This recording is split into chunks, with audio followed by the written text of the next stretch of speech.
আসসালামু আলাইকুম everyone, welcome to my channel.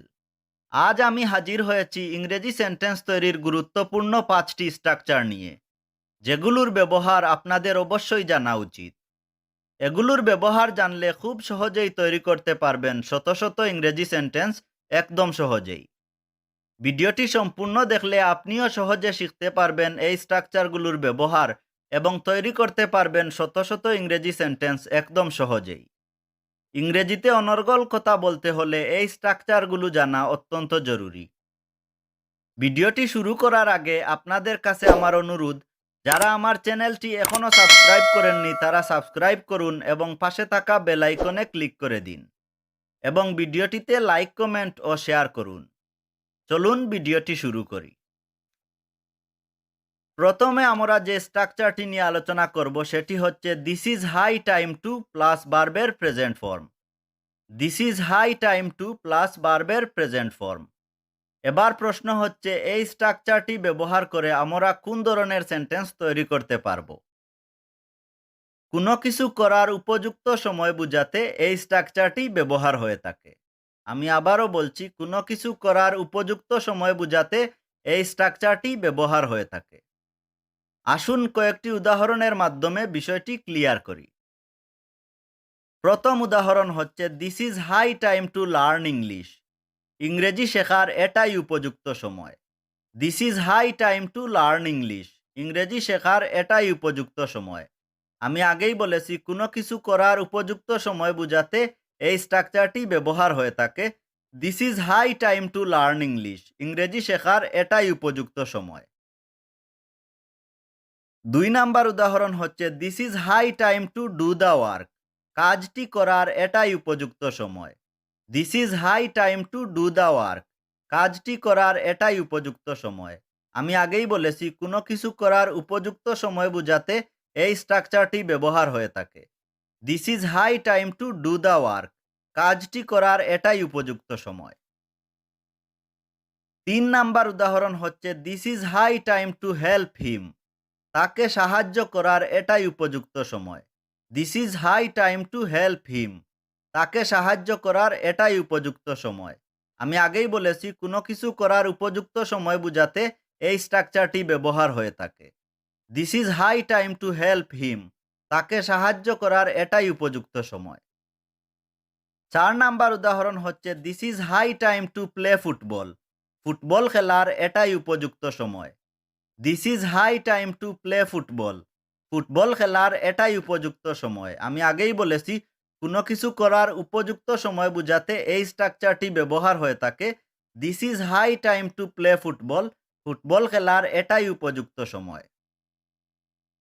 5 number উদাহরণ হচ্ছে, this is high time to buy the car. গাড়িটি কেনার এটাই উপযুক্ত সময়।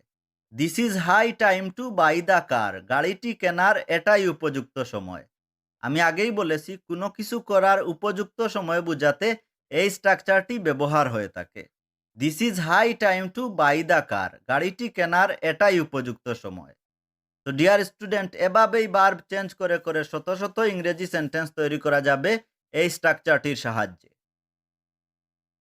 এবার আমরা যে স্ট্রাকচারটি নিয়ে আলোচনা করব সেটি হচ্ছে at the time of plus ভার্বের সাথে ING. At the time of plus ভার্বের সাথে আইএনজি। এবার প্রশ্ন হচ্ছে, এই স্ট্রাকচারটি ব্যবহার করে আমরা কোন ধরনের সেন্টেন্স তৈরি করতে পারবো? কোনো কিছুর সময় বোঝাতে এই স্ট্রাকচারটি ব্যবহার হয়ে থাকে। আমি আবারও বলছি, কোনো কিছুর সময় বোঝাতে এই স্ট্রাকচারটি ব্যবহার হয়ে থাকে। আসুন কয়েকটি উদাহরণের মাধ্যমে বিষয়টি ক্লিয়ার করি। প্রথম উদাহরণ হচ্ছে, at the time of going to Dhaka. Dhaka যাওয়ার সময়। এট the time of going to Dhaka. Dhaka যাওয়ার সময়। আমি আগেই বলেছি, কোনো কিছুর সময় বোঝাতে এই স্ট্রাকচারটি ব্যবহার হয়ে থাকে। এট the time of going to Dhaka. Dhaka যাওয়ার সময়। 2 নাম্বার উদাহরণ হচ্ছে, at the time of eating rice. ভাত খাওয়ার সময়। এট the time of eating rice. ভাত খাওয়ার সময়। আমি আগেই বলেছি, কোনো কিছুর সময় বোঝাতে এই স্ট্রাকচারটি ব্যবহার হয়ে থাকে। এট the time of eating rice. ভাত খাওয়ার সময়। 3 নাম্বার উদাহরণ হচ্ছে, at the time of learning English. ইংরেজি শেখার সময়।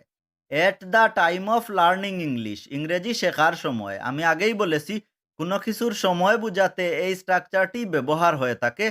এট the time of learning English, ইংরেজি শেখার সময়। 4 নাম্বার উদাহরণ হচ্ছে at the time of doing the work, কাজটি করার সময়। এট the time of doing the work, কাজটি করার সময়। আমি আগেই বলেছি কোনো কিছুর সময় বোঝাতে এই স্ট্রাকচারটি ব্যবহার হয়ে থাকে। এট the time of doing the work, কাজটি করার সময়। 5 নাম্বার উদাহরণ হচ্ছে at the time of using the mobile phone, mobile ফোনটি ব্যবহার করার সময়। এট the time of using the mobile phone, mobile ফোনটি ব্যবহার করার সময়। আমি আগেই বলেছি কোনো কিছুর সময় বোঝাতে এই স্ট্রাকচারটি ব্যবহার হয়ে থাকে। এট the time of using the mobile phone, mobile ফোনটি ব্যবহার করার সময়। তো ডিয়ার স্টুডেন্ট, এভাবেই ভার্ব চেঞ্জ করে করে শত শত ইংরেজি সেন্টেন্স তৈরি করা যাবে এই স্ট্রাকচারটি ব্যবহার করে। এবার আমরা যে স্ট্রাকচারটি নিয়ে আলোচনা করব সেটি হচ্ছে subject plus having been plus ভার্বের past participle form. Subject plus having been plus ভার্বের পাস্ট পার্টিসিপল ফর্ম। এবার প্রশ্ন হচ্ছে এই স্ট্রাকচারটি ব্যবহার করে আমরা কোন ধরনের সেন্টেন্স তৈরি করতে পারবো। কোনো কিছু করা হলে বোঝাতে এই স্ট্রাকচারটি ব্যবহার হয়ে থাকে। আমি আবারও বলছি, কোনো কিছু করা হলে বোঝাতে এই স্ট্রাকচারটি ব্যবহার হয়ে থাকে। আসুন কয়েকটি উদাহরণের মাধ্যমে বিষয়টি ক্লিয়ার করি।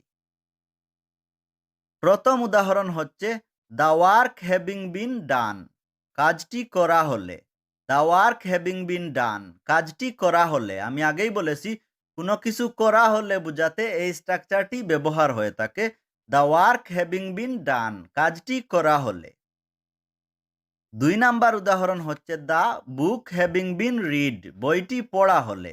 The book having been read, বইটি পড়া হলে। আমি আগেই বলেছি কোনো কিছু করা হলে বোঝাতে এই স্ট্রাকচারটি ব্যবহার হয়ে থাকে। The book having been read, বইটি পড়া হলে। 3 নাম্বার উদাহরণ হচ্ছে the letter having been written, চিঠিটি লিখা হলে। The letter having been written, চিঠিটি লিখা হলে। আমি আগেই বলেছি কোনো কিছু করা হলে বোঝাতে এই স্ট্রাকচারটি ব্যবহার হয়ে থাকে। The letter having been written, চিঠিটি লিখা হলে।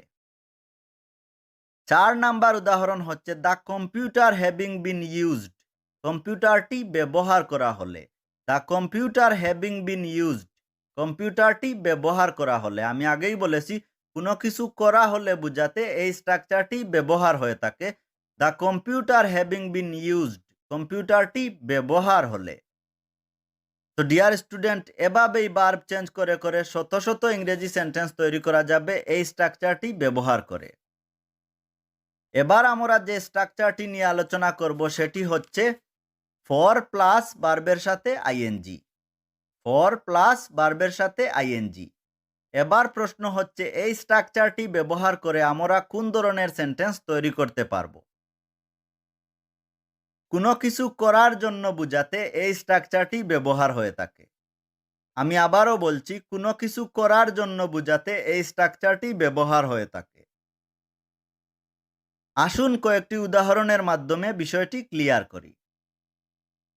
প্রথম উদাহরণ হচ্ছে ফর লার্নিং ইংলিশ, ইংরেজি শেখার জন্য। ফর লার্নিং ইংলিশ, ইংরেজি শেখার জন্য। আমি আগেই বলেছি কোনো কিছু করার জন্য বোঝাতে এই স্ট্রাকচারটি ব্যবহার হয়ে থাকে। ফর লার্নিং ইংলিশ, ইংরেজি শেখার জন্য। 2 নাম্বার উদাহরণ হচ্ছে ফর হেল্পিং ইউ, তোমাকে সাহায্য করার জন্য। ফর হেল্পিং ইউ, তোমাকে সাহায্য করার জন্য। আমি আগেই বলেছি কোনো কিছু করার জন্য বোঝাতে এই স্ট্রাকচারটি ব্যবহার হয়ে থাকে। ফর হেল্পিং ইউ, তোমাকে সাহায্য করার জন্য।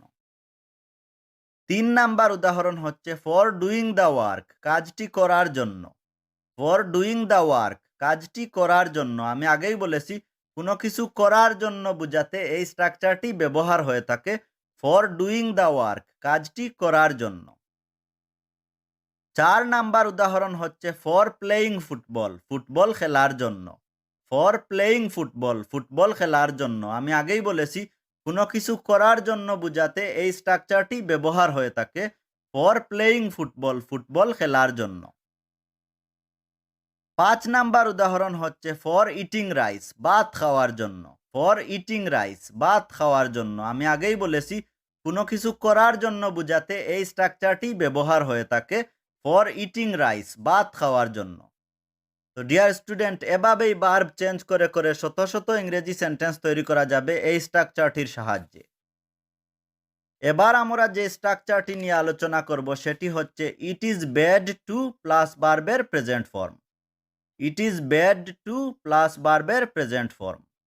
এবার প্রশ্ন হচ্ছে এই স্ট্রাকচারটি ব্যবহার করে আমরা কোন ধরনের সেন্টেন্স তৈরি করতে পারবো। কোনো কিছু করা ঠিক না বোঝাতে এই স্ট্রাকচারটি ব্যবহার হয়ে থাকে। আমি আবারও বলছি, কোনো কিছু করা ঠিক না বোঝাতে এই স্ট্রাকচারটি ব্যবহার হয়ে থাকে। আসুন কয়েকটি উদাহরণের মাধ্যমে বিষয়টি ক্লিয়ার করি। প্রথম উদাহরণ হচ্ছে it is bad two do the work, কাজটি করা ঠিক না। ইট is bad two do the work, কাজটি করা ঠিক না। আমি আগেই বলেছি কোনো কিছু করা ঠিক না বোঝাতে এই স্ট্রাকচারটি ব্যবহার হয়ে থাকে। ইট is bad two do the work, কাজটি করা ঠিক না।